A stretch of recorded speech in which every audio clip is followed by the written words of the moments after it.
I'm now going to talk about the structure known as the Unincorporated Association. There are quite a number of charities that use this structure. It's also used by some non-charitable bodies like sports clubs and the like, so you do see it in other contexts as well as in the charity sector. Rather like the trust, it's quite easy to set up. It does have this advantage of flexibility. So I'll talk a little bit about how you set it up and also some of the possible limitations of this structure. So it's set up under a governing document known as either a set of rules or a constitution. The terminology doesn't really matter, but you'll recognise it as being it's not a trust and it's not one of the two following corporate structures I'm going to mention. So it's essentially a sort of contractual arrangement between the members of an organisation is really what it is.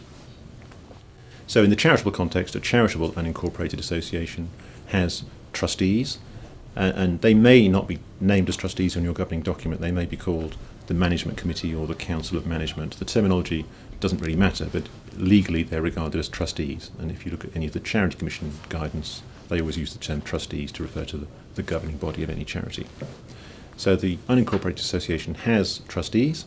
It also has members, and these may be just the trustees themselves, or more usually a broader group of people. And the members will have roles such as electing trustees onto the trustee board. Rather like the trust, it has some limitations because, again, this is a structure that doesn't have a separate legal organisation beyond the trustees and the members themselves. So, as with the trust, if, for example, there was a legal claim made against the charity, that's in reality a claim against the trustees personally. So potentially, if the charity didn't have sufficient resources to meet the claim, the trustees could be made to be personally liable. So again, the same key risk of personal liability arises with the unincorporated association as it does with the trust.